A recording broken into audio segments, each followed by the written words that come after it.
Vectors in reciprocal lattices. Last time मैंने देखा था कि रेसिप्रोकल लैटिसेस क्या होती हैं और ये हमारे पास जो है कैसे फॉर्म करती हैं। हमने कहा था कि हमारे पास इस तरह डायरेक्ट लैटिसेस में प्लेन्स होते हैं कि अगर हम हर प्लेन से नॉर्मल में एक पॉइंट ड्रा करें और उन पॉइंट्स की अगर हम एक स्ट्रक्चर बनाएं तो हमारे पास वो स्ट्रक्चर सेम होंगे जिस तरह के प्लेन से हमने ड्रॉ किया है। फॉर एग्जांपल हमने सिंपल क्यूबिक के लिए जो है नॉर्मल ड्रॉ किए हैं, तो जो हमें उन नॉर्मल्स को मिलाने से जो स्ट्रक्चर मिलेगी वो रेसिप्रोकल लैटिसेस होगी। हमने नॉर्मल कहाँ तक ड्रा करने हैं, जितना जो है सिंपल क्यूबिक में हमारे पास पैरेलल प्लेन का डिस्टेंस होता है उसी डिस्टेंस के इन्वर्स में। फॉर एग्जांपल सिंपल क्यूबिक में डिस्टेंस होता है हमारे पास DH/L, और जो रेसिप्रोकल लैटिसेस होगा उसका डिस्टेंस कितना आएगा हमारे पास उसी के इन्वर्स में 1/DH/L। जैसे मैंने सिंपल क्यूबिक में कहा था कि हमारे पास जो इसके वेक्टर्स होते हैं वो A, B और C होते हैं।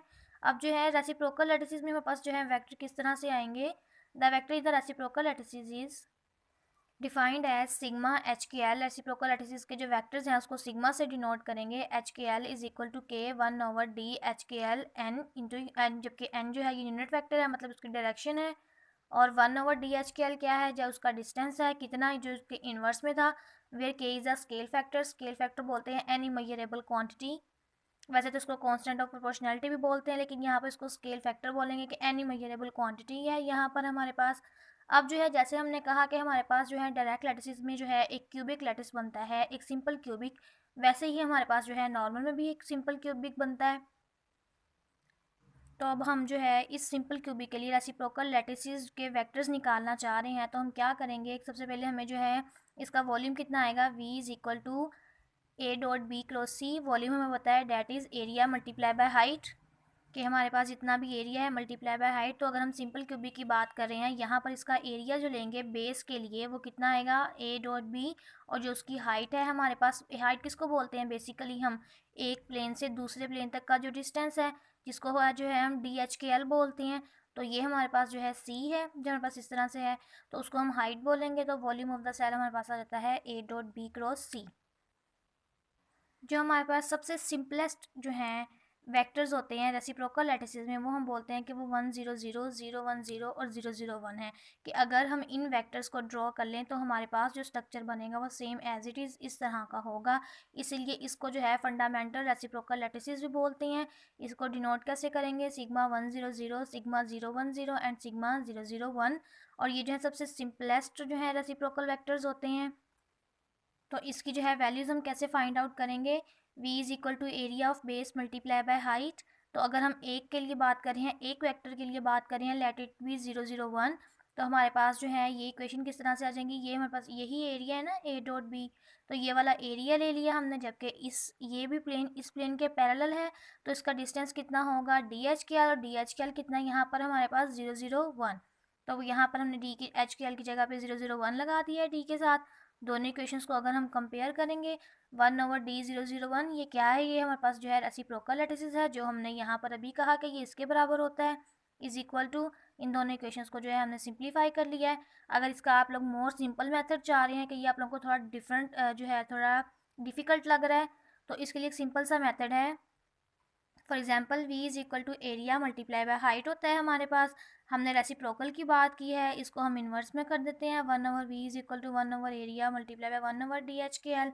तो अब जो है एरिया इधर ले जाएं, एरिया और V इज इक्वल टू, जबकि 1/DH/L तो हमारे पास सिग्मा HKL के बराबर था, तो सिग्मा HKL जो है कि हमारे पास 0 0 1 है, वो किसके बराबर आ गया, A×B/V। V क्या था, वॉल्यूम था सिंपल क्यूबिक के लिए, तो ये भी हमारे पास सिंपल में वैल्यू आ गई है। अब अगर हम सिग्मा की जगह पे उस इक्वेशन जो हमने फर्स्ट पे निकाली थी उसकी वैल्यू लगा देते हैं, that is K/1D0 0 1 n unit vector is equal to whole this quantity लिख दिया है हमने। लेकिन अगर आप ये नहीं लिखना चाह रहे हैं, सिर्फ सिग्मा में लिखना चाहें, तो 0 0 1 जो है हमारे पास इसके बराबर आ गया है। हमने जो है वेक्टर्स की बात की थी कि 3 सिंपलेस्ट वेक्टर्स होंगे। अब हमने एक के लिए वैल्यू निकाल ली, तो बाकी दो के लिए भी इसी तरह से आ जाएगी, 1 0 0 के लिए और 0 1 0 के लिए। अब हम कहते हैं जो हमारे पास रेसिप्रोकल लैटिस 0 0 1 पे बन रहा है, डैट इज C स्टैरिक। जो हमारे पास 1 0 0 पे बन रहा है, that is A asterisk, that is, और जो 1 0 1 0 पे बन रहा है, डैट इज B स्टैरिक। मतलब A asterisk is normal to C×B। हमारे पास जो है A×C के नॉर्मल में जो हमारे पास वेक्टर बनेगा वो हमारे पास कौन सा होगा, A स्टैरिक। जो हमारे पास जो है ए और सी के नॉर्मल में बनेगा वो बी स्टेरिक, इस तरह से जो ए और बी के नॉर्मल में बनेगा वो हमारे पास सी स्टेरिक। फॉर एग्जांपल ये हमारे पास एक फिगर है, तो ये ए और बी अगर हम इसी के नॉर्मल में यहाँ पर एक पॉइंट ड्रॉ करते हैं तो ये वाला हमारे पास होगा सी स्टेरिक। अगर हम जो है बी और सी के जो इस तरह से ड्रॉ करते हैं वो हमारे पास होगा ए स्टेरिक। तो इन जो है आमने सामने वाले पैरेलल जो हैं हमारे पास प्लेन्स, इसके नॉर्मल में जो हमने वेक्टर्स ड्रॉ करने हैं उसको ए स्टेरिक, बी स्टेरिक और सी स्टेरिक बोला गया है। अब इनके साथ ये 2 पाई हमारे पास कहाँ से आ गया? हमें पता है dot product of two vector is equal to zero. मतलब जो है अगर हम दो वेक्टर्स का डॉट प्रोडक्ट लेते हैं, for example A dot B is equal to zero. अगर हमने कहा कि A asterisk dot B is equal to zero, ये जो है हमारे पास A asterisk is normal to B cross C या सी क्रॉस बी, तो ए जो है इन दोनों वेक्टर्स के नॉर्मल में है। तो अगर हम बी के लिए बात करें, A asterisk dot B is equal to zero, dot product of two vector is equal to zero, asterisk को खत्म करके हमने कोस थीटा लगाया, A dot B is equal to A B cos theta. हमने कहा था कि इसके नॉर्मल में है, एंगल कितना होगा 90, तो कोस 90 होता है zero, that is zero. A dot B is equal to zero आ गया हमारे पास। हमने कह दिया कि ये वाला जो एंगल है हमारे पास ये बी और सी के उसमें बन रहा है। अब अगर हमारे पास सेम सेम हो, for example A asterisk dot A is equal to one हो, ये वाली जो है आपने क्वांटम में भी जो है ये वाली एक वैल्यू पढ़ी होगी जिसमें हमने कहा पढ़ी होगी जिसमें हमने कहा था A asterisk dot A is equal to one होता है। लेकिन ये हमारे पास आता कैसे है? फॉर एग्जांपल हमारे पास जो है हम कहते हैं कि ए स्टेरिक जो हमारे पास ये ए स्टेरिक है, ये हमारे पास रेसिप्रोकल पॉइंट है जो हमारे पास बी और सी के नॉर्मल में बनता है, किसी के बिल्कुल नॉर्मल में बन रहा है ना ओरिजिन से। तो हमने कह दिया कि बी और सी ये जो प्लेन है इसके जो नॉर्मल में हमारे पास प्लेन है वो ए स्टेरिक है। तो ये जो ए स्टेरिक है ये इसके तो नॉर्मल में है, तो ये वाला जो ए है ये इसके साथ किस फॉर्म में है? अब ये इसके पैरेलल तो नहीं है, दोनों जो हैं वो एक ही पॉइंट से जो है हमारे पास अगर ओरिजिन से ही निकल रही है, पैरेलल तो नहीं है। तो हम कहते हैं कि इस ए का प्रोजेक्शन जो इस ए स्टेरिक पे होगा that is equal to one, और one is equal to 2 pi. मतलब उस ए स्टेरिक का जो ए पे प्रोजेक्शन है हमारे पास डैट इज़ 2 पाई। तो ये 2 पाई हमारे पास वहीं से आया है कि हमारे पास जो है ये इसके ऊपर तो हमारे पास ये वाली वैल्यूज़ आ रही हैं सी स्टेरिक की ए क्रॉस बी के लिए, बट इसी का जो है सी की सी पे ही वैल्यू हमारे पास कितनी आएगी फिर 2 पाई।